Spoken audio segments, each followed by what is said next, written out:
Les États-Unis d'Amérique, via l'USAID, ont offert à la République démocratique du Congo une enveloppe de 5 millions de dollars américains pour renforcer les efforts du gouvernement à lutter contre le travail des enfants dans les mines artisanales. Cette nouvelle a tout de suite réjoui les membres de la Fédération des coopératives minières du Congo. Pour eux, ces fonds peuvent arriver à améliorer les conditions de vie sociale et économique de ces enfants, mais à une condition. D'abord, pour parvenir à pallier la situation, nous pouvons commencer par les ateliers. Quel atelier? Les ateliers de sensibilisation.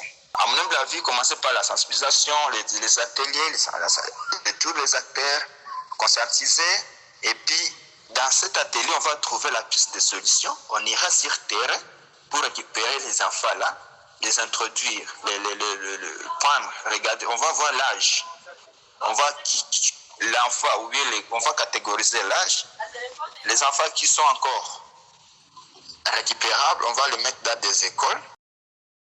Vu la situation de précarité dans laquelle vivent les exploitants miniers artisanaux, ces bureaux suggèrent au gouvernement congolais de discuter sérieusement avec les responsables de ces enfants d'exploitants sur des exploitations avant de réfléchir sur les activités palliatives aux activités minières afin de permettre à ces dépendants des minerais de gagner autrement leur pain.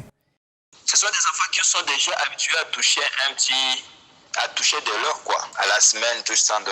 Et puis tu lui dis non, tu as 17 ans, 15 ans, tu ne peux pas tout ça. Tu laisses tout ça. Mais il faut lui convaincre, il faut voir qu'est-ce qu'il faut faire pour qu'il accepte de laisser. Celui qui refuse les études, on peut l'orienter dans des commerces, dans les AGR. Signalons que l'ambassadeur des États-Unis en RDC a, après sa rencontre avec le vice-ministre des Mines, Godé Montemona, rassuré les soutiens des États-Unis d'Amérique dans la bonne gouvernance de ces secteurs en vue d'éradiquer la fraude et la corruption qui gangrènent ces secteurs. Entre-temps, le ministère des Mines a promis d'allouer des efforts pour lutter contre la fraude minière ainsi que contre les travaux des enfants dans les mines artisanales. Poursuite de la grève des médecins dans les hôpitaux publics de toute l'étendue de la République démocratique du Congo. Effective depuis lundi 12 juillet, cette grève avait déjà été annoncée par le syndicat national des médecins SINAMED dans un préavis qui courait jusqu'au 10 juillet. À partir de lundi 20 juillet, les activités ont été encore restreintes dans les hôpitaux car aucun compromis n'a été trouvé entre les syndicats et le gouvernement central. Liés par le serment d'Hippocrate, les médecins ne craignent-ils pas d'avoir des morts entre les mains suite à ce durcissement de ton? Joint au téléphone, le secrétaire général du syndicat national des médecins de la RDC répond.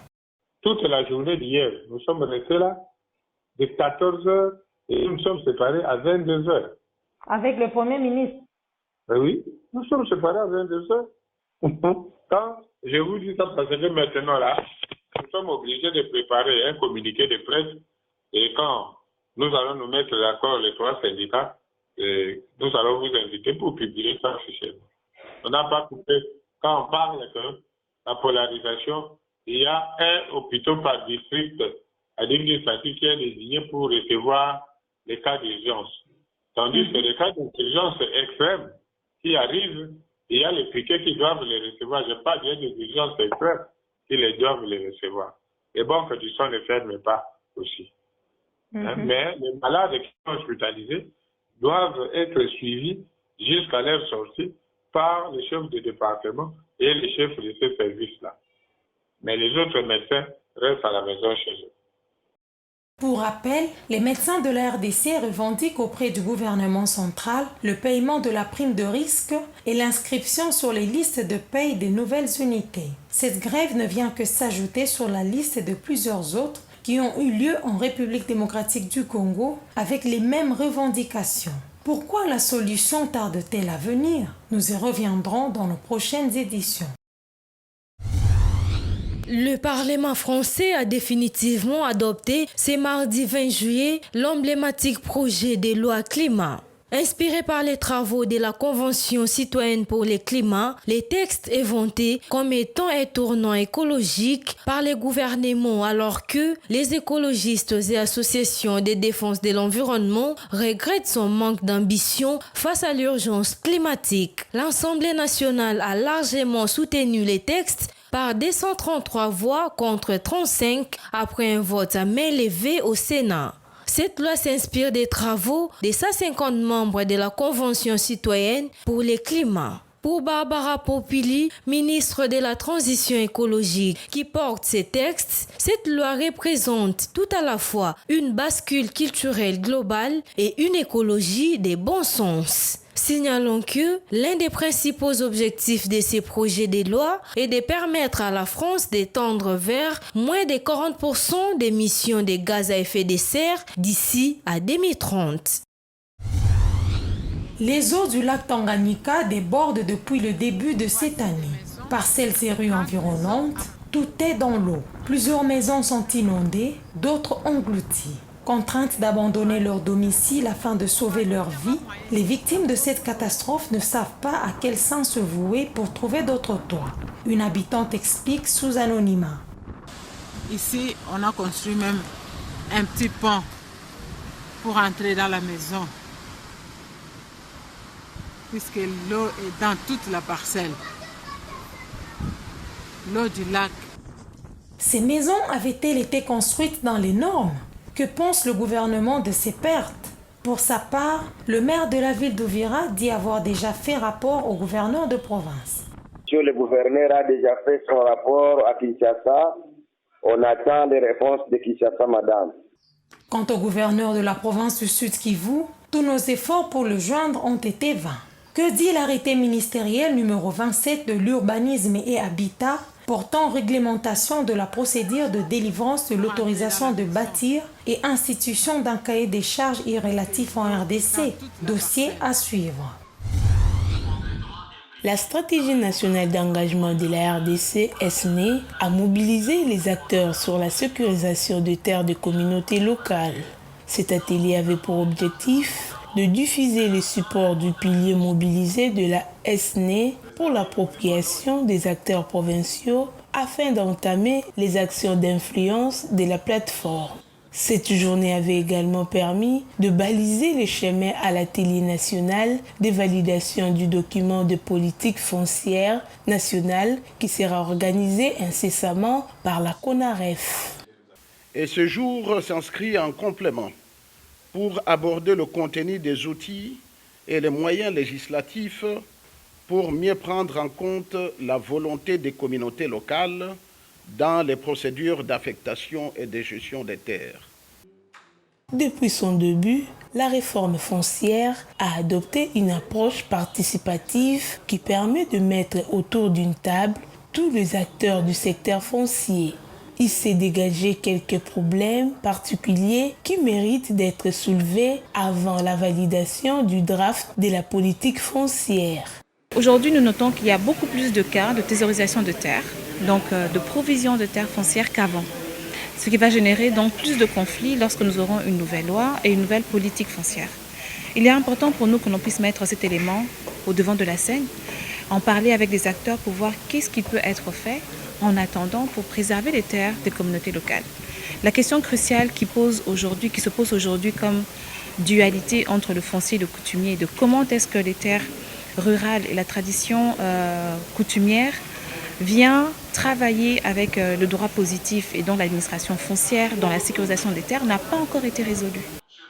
À en croire les représentants de chefs coutumiers à ces assises, les différents outils présentés au cours de cet atelier interprovincial apportent un soutien à la lutte qu'ils mènent depuis le début de cette réforme. Nous avions demandé ces processus en 2011 nous-mêmes lors de la 3e conférence du chef coutumier à Kikwit, qui était présidée par le chef de l'État.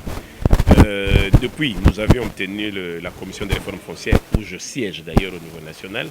Nous avions fortement avancé dans les réformes, dans les différentes propositions. Il y a d'autres institutions comme le CODELT, comme les SNE, surtout Mme Mbelou. Il y a le maître Poyi qui nous ont fortement accompagnés dans ce combat, tant au niveau Afrique, où je suis également le président intérimaire du Forum des autorités de zone d'Afrique, toujours dans le sens de la nouvelle politique foncière de l'Afrique 2063.